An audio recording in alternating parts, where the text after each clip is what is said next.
Hi friends, welcome back to the channel. And if you're new here, I'm Jerry. I'm trained in the psychology of human behavior at Harvard University.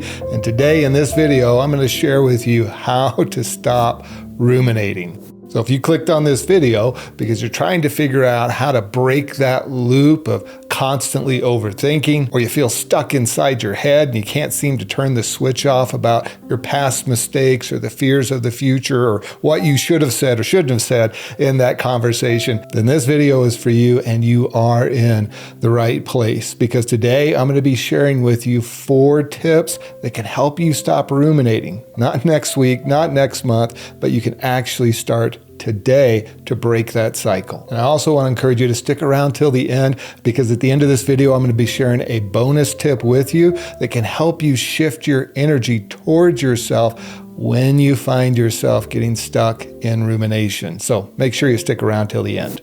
So the first thing that's going to be really important in this, the first tip, is to understand why we ruminate. We need to understand the loop so that we can break the loop. The first reason that we ruminate is because of our default mode network. That's the part of our brain that almost acts like a screensaver. When we're not actively thinking, we're not actively engaged in a task, that part of our brain kicks in. And then what happens when that part of our brain, that screensaver, kicks on and it becomes active, it's kicking up all of those subconscious thoughts or those negative thoughts. So we default into this mode of negativity, overthinking, etc., and we get trapped in a loop because of that default mode network. Now, the second reason we ruminate is that our brain is trying to seek closure. We're actually trying to stay safe by trying to resolve emotional pain or deal with a point of confusion in our life. But what actually happens is our brain gets stuck in just chewing it over and over and over, but no solutions or no progress is actually found. Another reason that we might ruminate is because of feelings of shame that we carry,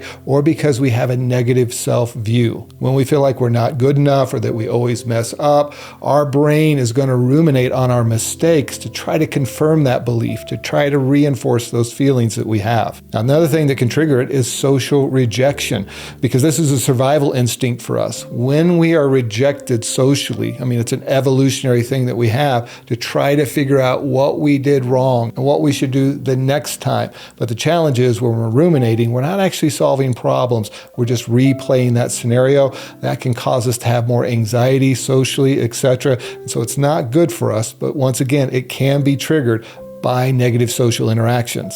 Now, another thing that can trigger it is perfectionism or a need for control. And if you're a high achiever, or you're a person who feels like everything is your responsibility, either because of childhood trauma or other painful life experiences, you feel like you have to be in control or responsible for everything, you're going to ruminate a lot, because rumination gives the illusion of control, and it gives the illusion that we can figure out what happened and figure out how to fix it. Rumination actually feels like problem solving. It's triggering all of these chemicals and neural pathways in us that has the same feeling of problem solving. But the challenge is, rumination is simply overthinking. We're not actually solving problems. We're actually using it as a coping mechanism to give us the feeling that we're problem solving. So those are just a few of the reasons why we ruminate. There's others, and you might have personal experiences that are different than that, but those are some common reasons. But the key is to remember that it almost happens automatically. Before we're even aware, it just sneaks up on us and we're doing it. And so now I want to start talking about how to stop it, how to break that cycle. And the first thing that you can do when you notice that you're starting to ruminate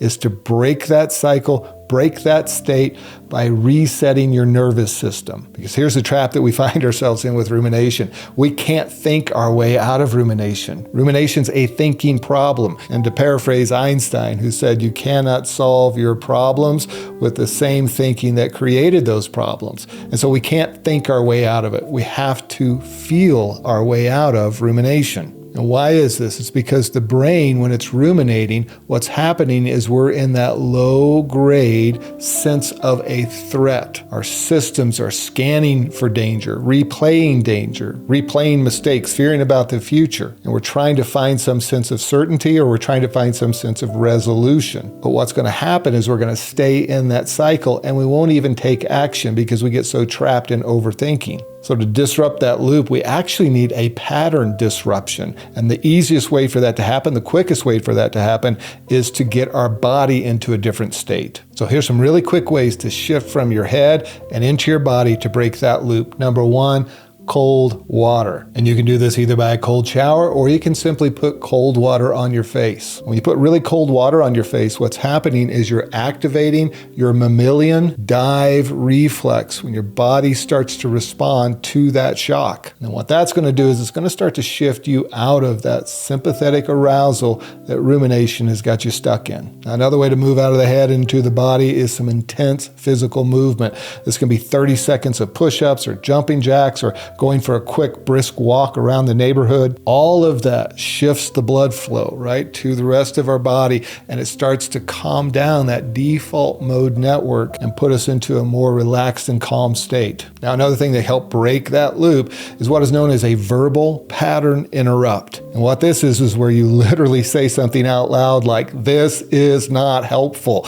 And you say it out loud and you say it with some energy. And when you do that, you're going to engage your salience network and your auditory cortex. And what that's going to do, once again, is to pull you out of that DMN, default mode network state that you're in. You can literally think of it like an old TV where you're going up and you're slapping it on the side to try to help that signal come back on. That's exactly what you're doing. You're helping you come back online and getting yourself out of that state that's lost in rumination. So maybe if it's helpful, don't think about it like you're trying to stop rumination in and of itself. What you're trying to do is bring your system back online and pull yourself out of that lost thought, that space that you think is helpful, but is not helpful. All the research tells us that. So these things like cold water to the face, some vigorous physical movement, and that verbal pattern interrupt can be really helpful to bring you back online. Now, the third tip I want to share with you about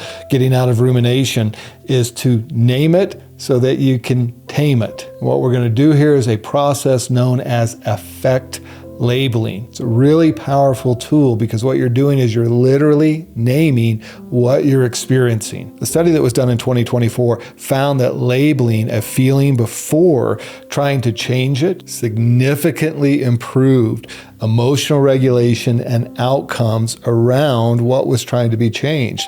What it does for us is it takes it from being this scary thing that feels so out of control for us, gives it a name, allows us to look at it, and then we can say to ourselves, it's that, it's rumination, it's not me, or I'm ruminating again. Not that I have some problem, I'm engaging in something that is very common, that is caused by the things that we talked about earlier, and giving it that name can really help. It's like the boogeyman under the bed or the boogeyman in the closet. When you label it and you understand that it's just a thought, it's not a reality, and you actually face it, it loses its power, it loses its scariness. And then by labeling it, you're actually going to be stepping into what is known as metacognitive awareness. I like to think of it literally like you're stepping outside of the fog and you're observing the fog, you're labeling it the fog, and then you're empowered to determine whether or not you want to go back into the fog or stay out of the fog. And now you start to feel a sense of choice around it instead of feeling like you're a victim of it.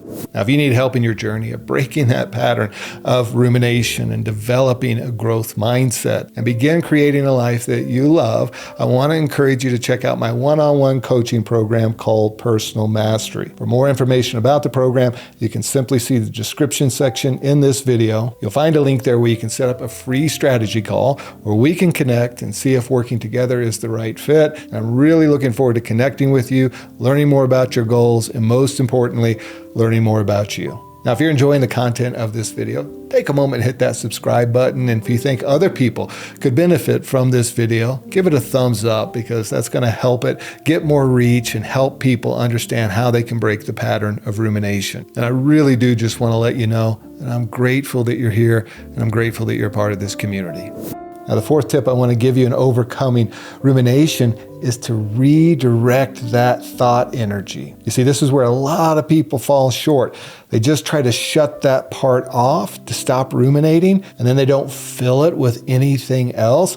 Well, guess what happens? You go right back into that default mode network. The screensaver kicks right back on, and all of a sudden you're lost in rumination again. So what we can do in this situation is beginning to engage in what is known as behavioral activation. It's a very effective cognitive behavioral tool that is used all of the time to get people to start moving forward when they feel stuck. So we have to ask ourselves, what's one thing that I actually have control over right now, and start to put your energy towards that. So for example, if you're ruminating about something in the past that you did and you just can't get it off of your mind, or an old relationship, something that you could do that would move you towards more peace is to journal about it. Let those emotions get out instead of staying trapped inside of you. And a real key to behavioral activation is it's pulling us into the present moment, because rumination does not live in the present moment. Rumination lives in the future. It lives in the past. It's connected to worries and fears and regrets. In the present moment, there's none of that. And anything that can draw you into the present moment is going to reduce your tendency for rumination. You see, for many people, they think it is being present that actually causes them to ruminate, causes them to fear. That's not the truth. The present moment only has what is. Think about it. Just take a moment. Anytime you feel anxiety, are you here right now in this present moment? Or are you thinking about something that might happen? When I'm focused in on what is here and what is now, rumination ceases. And that's the key behind behavioral activation. It gets us doing something or engaged in something that's present moment focused, and takes our attention out of the space where rumination lives, thrives, and causes suffering. Now, bonus tip that I want to share with you that can help pull all this together is when you find yourself ruminating or getting into overthinking or whatever you want to label it as, tell yourself, there's a part of me that's experiencing fear right now, and that's okay. What you're doing is you're witnessing the part of you that feels the need to overthink, to ruminate, to try to project, to try to protect.